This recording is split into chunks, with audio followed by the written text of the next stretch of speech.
ให้ชาวบ้านที่ท่องหาเรื่องรักหาเนี่ยแม่ใช้ครับคนขาย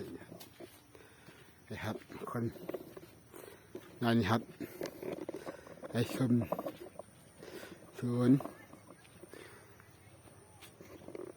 ทำลายครับร้านครับช่วงพายุห้างครับคนครับ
โอเคครับ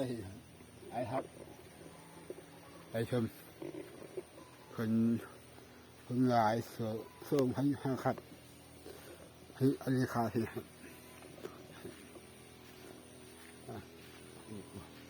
เห็นไหมเพื่อให้ผมโอ้โหที่ยอดหัดที่ครับคนขับ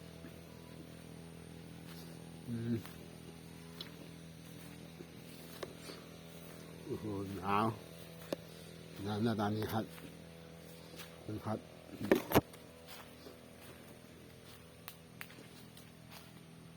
เรื่องบรรยากาศผ่านคนขับคนขับโอ้บรรยากาศเห็นเรือหาทองท้าขับเท้าขาขับอ๋อเป็นลายครับ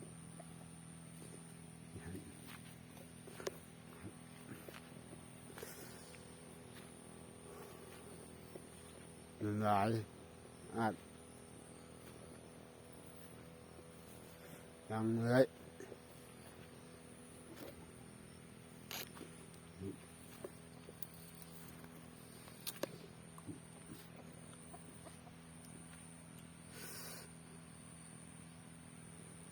เท่านี้ครับ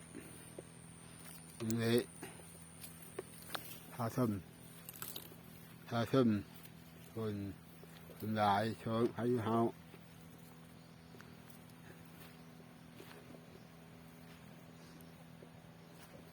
แต่นั่นแหละครับที่ครับอันนี้ครับที่ครับ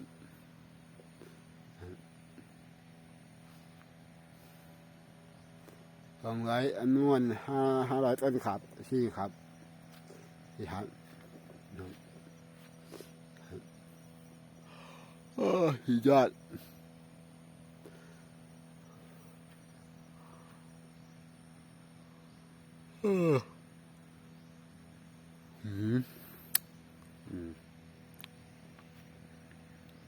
เทิม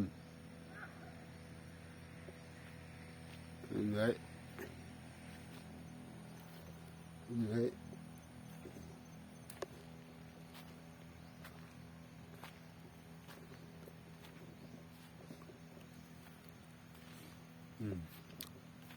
ทางนาดอ๋ออาคารทัดที่ขัดทัดอาคารนะเอาอาคารไอชมขัดทัด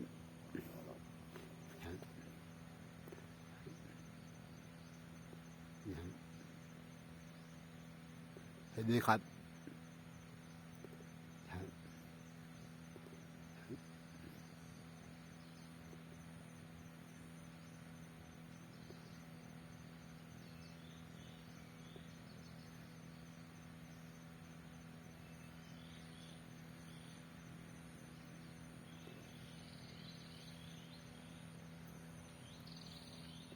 คือยาจิต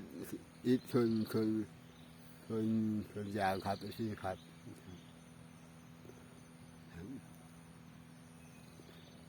ยอดที่ใช้คนครับใช่ครับไอ้ครับ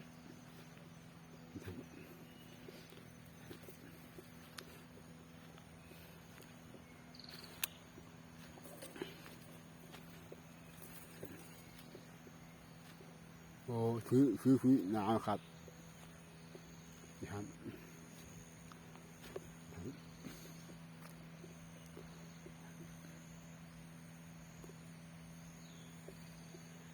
เฮ้ยผมว่า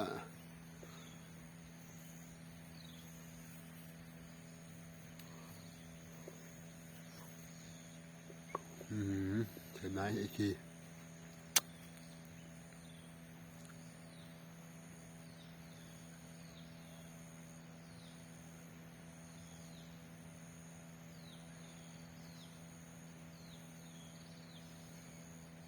นี่ครับ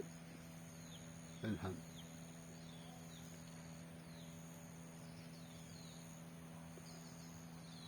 ขานโอ้เต็มต้นครับไอ้ชิ้นครับเต้าครับนี่ครับ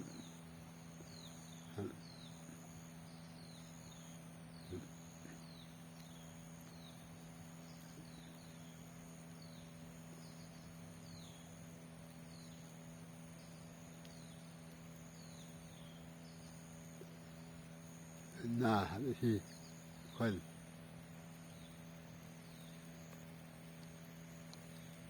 ยอดเห็นได้ครับเป็นครับ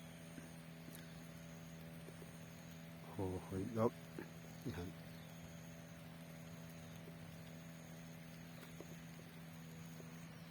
อาหารหวานนี่ครับเห็นได้นี่นะครับนี่ครับโอ้ลบ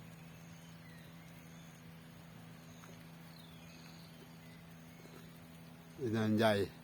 ที่อาหารหวานเอาอีกเทียมครับอะไรครับครับแล้วจะแชร์โจทย์จิตค่าที่ได้ครับได้ครับขอบคุณครับ